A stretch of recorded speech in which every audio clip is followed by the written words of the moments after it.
8 मुतवल्ली तो हिंदूज रहे हैं, उनको तो कभी मंदिर नहीं दिखा। पिछले 10 साल से देख रहा हूँ, इनको हर मस्जिद के नीचे शिव जी नजर आते हैं, हत्ता कि मक्के मौजमा में भी नजर आ रहा है।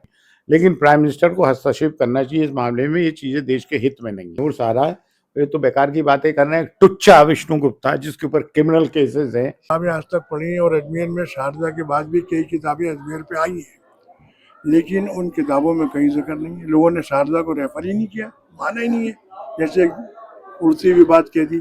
और एक बात और सुनिए, मुगलों के जवाल के बाद अजमेर मराठों और राजपूतों के अंडर में रहा है। They were powerful masters of the place.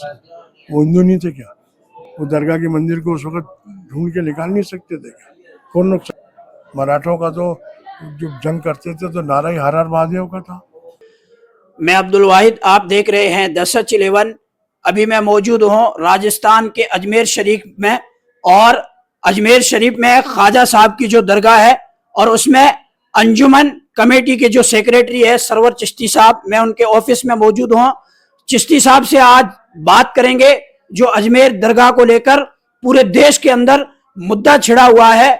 और अगर इस दरगाह की बात की जाए तो यहाँ पर हमारे देश के हमारे प्रधानमंत्री अपनी चादरें भेजते रहे हैं और बाहर ममालिक से, हर कंट्री से यहाँ पर लोग आते हैं। सबसे पहले आपका हमारे चैनल पर स्वागत है और आपने हमें अपना कीमती समय दिया, उसके लिए आपका धन्यवाद।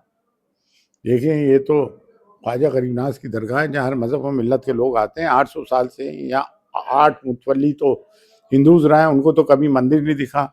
यहाँ राजाओं ने, हिंदू राजाओं ने चांदी के कटोरे लगाए। यहाँ पे जो है दरगाह ख्वाजा साहब जो है गरीबनाज की कवर्ड अंडर दरगाह ख्वाजा साहब एक्ट 1955 जो पार्लियामेंट में कवर होता है। तो ये तो आप पिछले 10 साल से देख रहे हो, इनको हर मस्जिद के नीचे शिव जी नजर आते हैं, हत्ता कि मक्के मौजमा में भी नजर आ रहा है। ये एक चीप पब्लिसिटी है और कुछ नहीं है, और होना जाना कुछ भी नहीं है। लेकिन प्राइम मिनिस्टर को हस्तक्षेप करना चाहिए इस मामले में, ये चीजें देश के हित में नहीं है। दरगाह के मामले को लेकर अगर यहाँ पर बात की जाए तो कहाँ कहाँ से लोग आते हैं? पूरी दुनिया से आते हैं यहाँ पे, पूर्व मलाइक उतरते हैं। अल्लाह के रसूल सल्लल्लाहु अलैहि वसल्लम के लाडले का मज़ार है।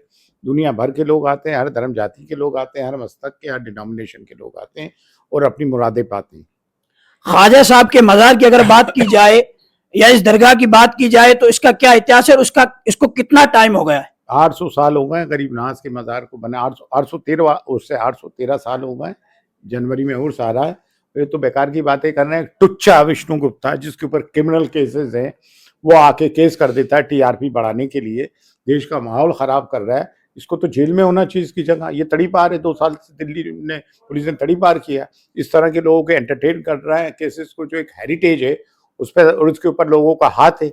माहौल को पोलराइज किया जा रहा है। मुस्लिम भी 10 साल हो गए बर्दाश्त करते करते, कब तक बर्दाश्त करेंगे?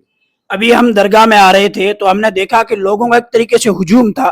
तो यहाँ पर अभी आम दिनों में इतनी भीड़ है, तो यहाँ पर उर्स को लेकर अगर बात की जाए तो कितने लोग आते हैं, क्या तादाद रहती है? क्या तो 12 महीने उर्स हैं, चंद महीनों को छोड़ के। ये गरीबनाज का आस्थाना या हुरो मलाइक आते हैं या फरिश्ते उतरते हैं।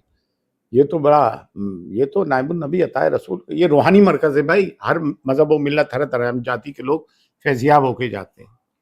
AIMIM चीफ असदुद्दीन ओवैसी साहब ने 1991 के एक्ट का हवाला देते हुए कहा कि ये सारी चीजें जो हमारे देश में हो रही है ये गलत है। इसको लेकर आप क्या कहना चाहेंगे? ओवैसी साहब ने बिल्कुल सही कहा, बिल्कुल सही कहा। जो भी कहा सही कहा। उनसे अच्छा पार्लियामेंट्रियन आज की तारीख में हमारी इंडियन पार्लियामेंट में नहीं है, जो कानून को भी समझते हैं। संभल के बाद में फौरन अजमेर दरगाह का मामला हो जाता है, इसको लेकर आप क्या कहना चाहेंगे? ये कॉन्स्पिरेसी है, 10 साल से चली आ रही है। जी, मैं दरगाह ख्वाजा मोइनुद्दीन चिश्ती का खादिम सैयद लियाकत हुसैन मोइनी, प्रोफेसर हिस्ट्री का, अलीगढ़ यूनिवर्सिटी से मैंने PhD की अजमेर सिटी पर, और सूफीज़म पर और दरगाह ख्वाजा साहब पर मेरे कई मजमून आर्टिकल हैं। और इस सिलसिले में मैंने हिंदुस्तान के बाहर कई मुल्कों में ख्वाजा साहब के मिशन को प्रेजेंट किया है। ख्वाजा साहब की बारगाह से हमारा पुश्तैनी रिश्ता रहा है और जितना मुमकिन हो सका दरगाह पर और अजमेर सिटी पर जितना मेरे से मुमकिन हो सका मैंने काम किया है। अब जो इस सूरत हाल मौजूद है उसमें आप कुछ जानना चाहें तो बताइए। जैसे संभल का मामला हुआ मस्जिद में, वहां पर 5 अफराद ने अपनी जानें गंवाई। उसके फौरन बाद अफराद की तरफ से कि यहाँ पर शिव मंदिर था, उसने ये दावा किया है। तो क्या देखते हैं आप इसके देखिए पीछे? वो देखिए सूरत हाल तो सबे मालूम है आज के ज़माने में जो हो रहा है।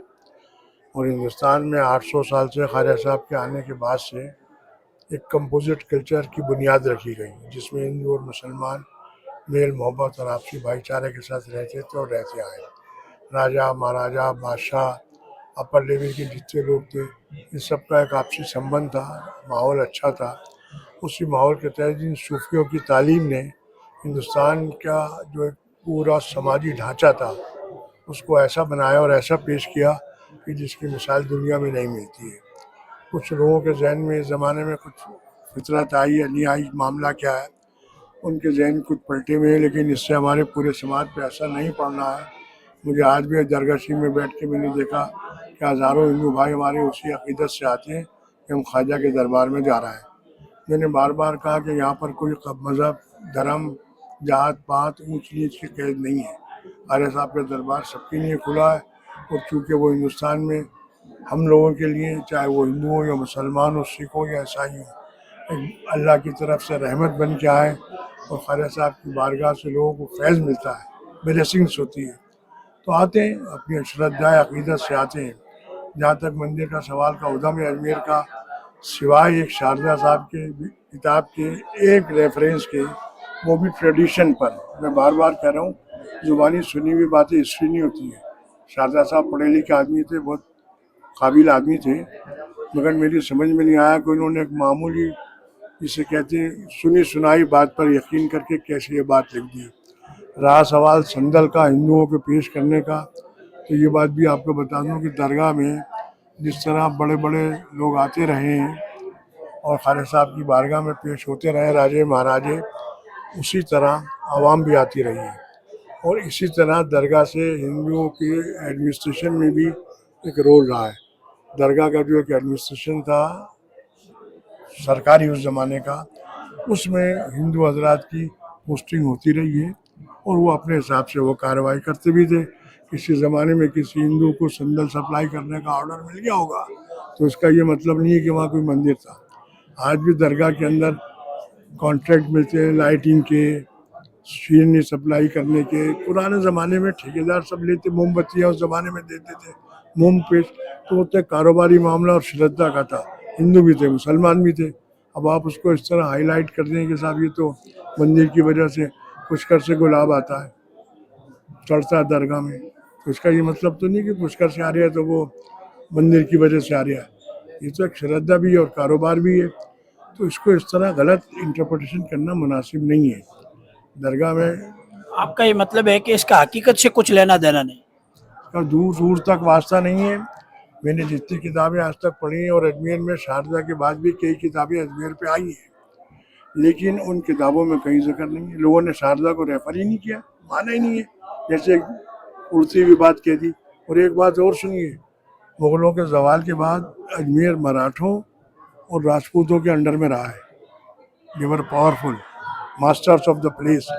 वो हिंदू नहीं थे क्या? वो दरगाह के मंदिर को उस वक्त ढूंढ के निकाल नहीं सकते थे क्या? कौन रोक सकता था? उनका ज़माना था। मगर कोई बात होती तो मराठों का तो जब जंग करते थे तो नारा ही हर हर महादेव का था।